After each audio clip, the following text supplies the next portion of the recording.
Mon nom est Alain Hubert, je suis ingénieur civil et entrepreneur, donc menuisier. Ça c'est mon métier, mais ma passion c'est la nature, la montagne et puis les espaces polaires. C'est comme ça que je suis connu comme explorateur polaire. Tout simplement parce que je pense qu'aujourd'hui il est important que petit à petit, chacun d'entre nous essaye de comprendre ce que ça veut dire le poids de carbone qu'on pèse. On en parle depuis des années avec le protocole de Kyoto en Europe, dont la première phase se termine en 2012, et puis on se dit qu'est-ce qu'on fait après.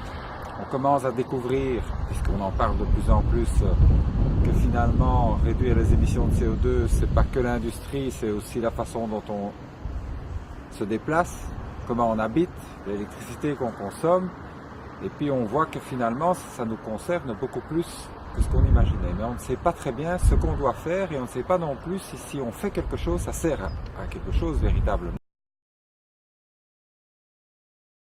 C'est un peu compliqué. Quand je pars en Antarctique pour gérer cette base scientifique, eh bien, je fais un très long trajet en avion, aller-retour, et donc ça fait un paquet de milliers de kilomètres d'avion. Donc je crois que par rapport à ça, il faut bien comprendre que réduire son empreinte carbone, ça ne veut pas dire retourner à l'âge de la pierre. Ça veut dire réfléchir sur les domaines où on peut réfléchir. Dans ma vie de tous les jours, par rapport à la façon dont j'habite, je me nourris, je mange. Je pense qu'il y a déjà 20 ans que j'ai fait ce travail. Là où je suis mauvais, si je puis dire, c'est, je dirais, ma mobilité. Évidemment, quand je suis en Antarctique pendant 4 mois, je suis parfait. Mais pour y aller, on va en avion. Une bonne partie de mes activités sont dans le domaine de l'éducation et donc au niveau international, je voyage.